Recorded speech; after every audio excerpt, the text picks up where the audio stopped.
Before I get started, though, I want to make an introduction to the newest additions to our family. This is Cassidy and Callahan. They were born on July 9th, and they are grandbaby number 10 and 11. Their chapter is just starting. It's just a couple days old. My story has many chapters of adventure and challenges and opportunities and some sorrow, but overall a lot of love, and I am very grateful for that. Today I'd like to share 5 simple lessons with you, very simple lessons that I've learned over the course of the last 70 years. The first lesson is discipline is the unsung hero. You can't accomplish anything without discipline. Discipline isn't glamorous. Discipline is having the willpower and the courage to delay gratification. You know this. Life is not easy. And it's even harder if you're not disciplined. Discipline is not flashy, but discipline helps you build a life that will allow you to weather any storm. And there will be storms. Discipline helps you take your ideas and your dreams and make them a reality. Lesson 2, humility keeps you grounded. C.S. Lewis said it best.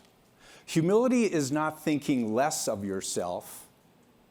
It's thinking of yourself less. Humility is letting someone cut in front of you in traffic and not melting down. Humility is loving your enemies, not because they deserve it, but because it frees you from their negativity.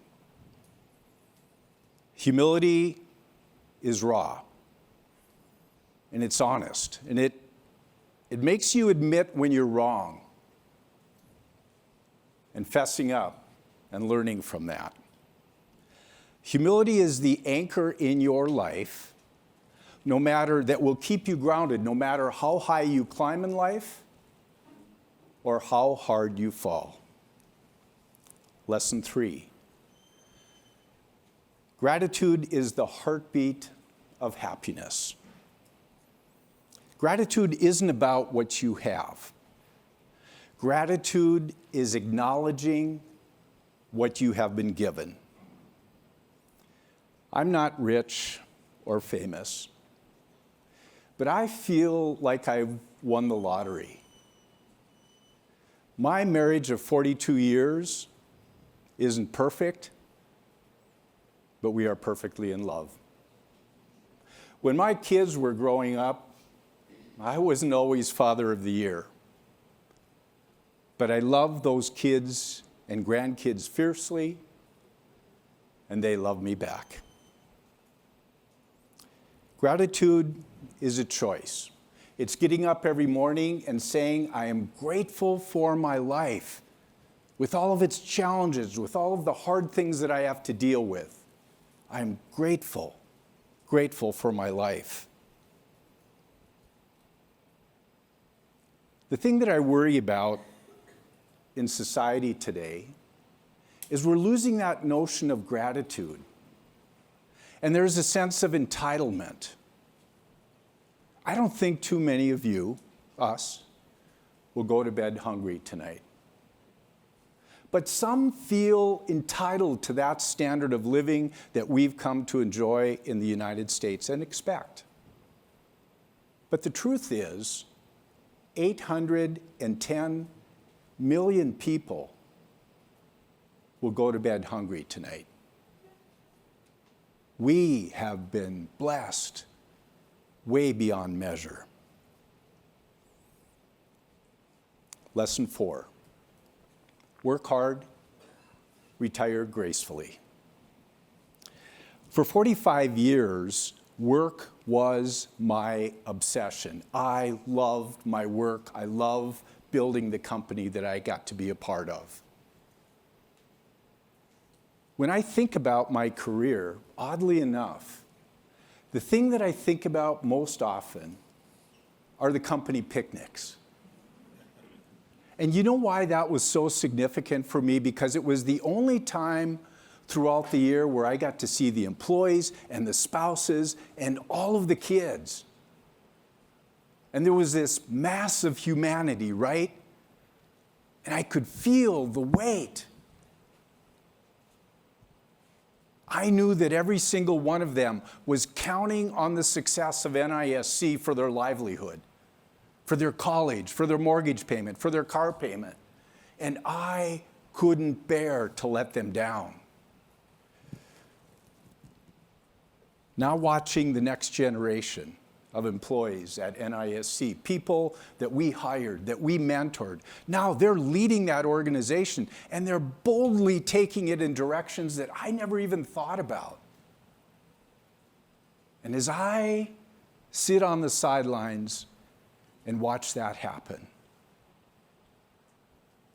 I will tell you it is pure joy. Pure joy. In retirement, I get to choose the individuals and the organizations that I invest my life in. I get to be present for my family for the first time in 45 years. And it is an incredible blessing. Lesson 5. Grandparenting is a sacred gift. Growing up, my grandfather was my best friend. He was retired when I was a little guy, so he had all kinds of time to spend with us. He taught us to fish, how to use power tools, how to adjust a carburetor. And he also taught us about life. I look at this group, and there's a lot of you in your 30s and 40s. And those are tough decades. I remember times when you're trying to balancing your family with your work and career and providing for the family, and the kids got to do things, and it's very stressful, and times you feel like your toes are hanging over the edge. And my grandpa always knew when I was in that state. And he would put his hand on my shoulder, and he would say in his old German accent, "Vern, you've got to slow down. You've got too many irons in the fire." And Grandpa was right. Grandpa was right. And now with 11 grandchildren of our own, I get it. I get to go to their games, and I don't worry about playing time or fouls like I used to. I just enjoy the miracles that they are becoming. I take them on adventures. I write them letters by hand and put them in the mailbox so that they get them at their house. I buy them food that their parents would never buy them. Sometimes they even ask about, "Grandpa, what was it like growing up without a cell phone or the internet?" They are truly a blessing. And there are times as they grow older where they start dealing with life. And as a grandfather, I can sit down and I can look them in the eye and I can teach them those hard life lessons like only a grandfather could do. Those grandkids are a piece of eternity.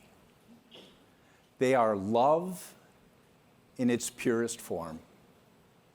And in retirement, there is no question, they are my greatest blessing. I'm almost out of time. Let me give you a few bullets of advice. Live below your means. Financial stress steals peace. Don't envy. There will always be greater and lesser persons than yourself. Own your mistakes. Blaming others is for wimps. Be kind to jerks for your sake, not theirs. Forgive.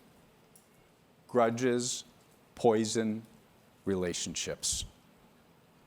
Invest in your health. Without it, nothing else matters. And finally, tell people you love them. Don't wait for the eulogy. A few months ago, I had the opportunity to be here in Fargo when Arthur Brooks came. And Arthur Brooks said, happiness is love, full stop. Happiness is love, full stop. I challenge each and every one of you to be that person in your family, in your relationship, in your workplace, to help people answer the question that is burning for all of us, and that is, am I loved? Am I loved? Does my life matter? Is it consequential? It's a shame that so many of those questions, that question gets unanswered for so many people. My challenge for you is be the person that answers that for those around you, your family, your coworkers, people in your community. Yes, you are loved. Today I've given you some advice, but Ernest Hemingway made a very interesting comment. He said, in our darkest moments, we don't need advice. We need a quiet touch, a silent voice, someone to let us know that we make a difference. My challenge for you as you go out into the world is help people understand that they are loved, that they make a difference. It's your opportunity to be that agent of change, to heal hurts, and to make this world a better place. Thank you.